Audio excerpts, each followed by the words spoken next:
आज मैं आपके बीच में दो बड़ी घोषणाएं करने के लिए आया हूँ। पहली बड़ी घोषणा, मैं बेहद गर्व और फक्र के साथ आज ये ऐलान करना चाहता हूँ, आने वाले विधानसभा चुनाव में आम आदमी पार्टी के सीएम उम्मीदवार कर्नल अजय कोटियाल होंगे।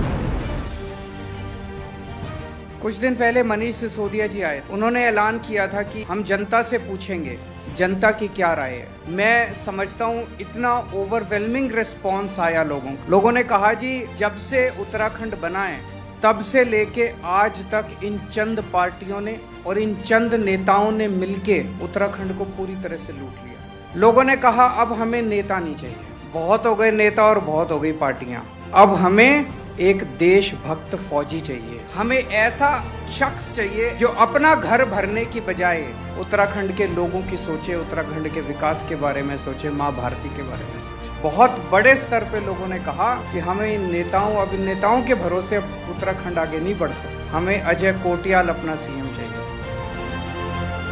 अजय कोटियाल साहब वो शख्स हैं जिन्होंने फौज में रह के देश की सेवा की, अपनी जान की बाजी लगा के आतंकवादियों का सामना किया।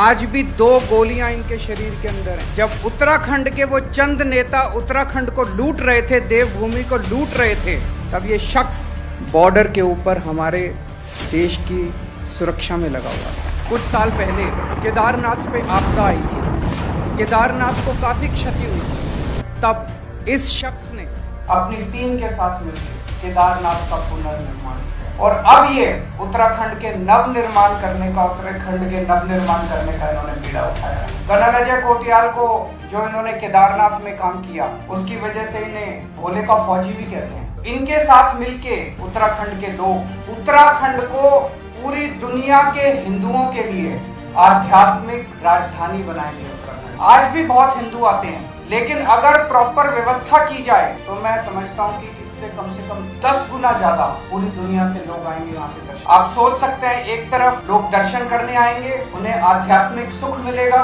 और दूसरी तरफ यहाँ के अपने युवाओं को रोजगार मिलेगा, रोजगार के नए अवसर पैदा। तो एक तरफ तो दिल्ली देश की प्रशासनिक राजधानी होगी और दूसरी तरफ उत्तराखंड दुनिया की आध्यात्मिक राजधानी होगी। अजय कोटियाल साहब वो शख्स हैं जिन्होंने फ्री में यहाँ पे बच्चों की ट्रेनिंग कराई, युवाओं की ट्रेनिंग कराई और 10,000 से ज्यादा बच्चों को फौज में भर्ती कराई। सबसे ज्यादा समस्या हमारे युवाओं के सामने उत्तराखंड में बेरोजगारी की समस्या, पलायन की समस्या। ये वो शख्स है जिसको रोजगार देना आता है, ये वो शख्स है जिसको युवाओं को ट्रेन करना आता है। इनके साथ मिलके हम प्लान तैयार कर रहे हैं, अपने उत्तराखंड के युवाओं को रोजगार दिया जा सकता है। तो मैं समझता हूँ कि इनके हाथों में अगर जिम्मेदारी दी जाती है तो उत्तराखंड का भविष्य न केवल सुरक्षित होगा बल्कि सुनहरा होगा।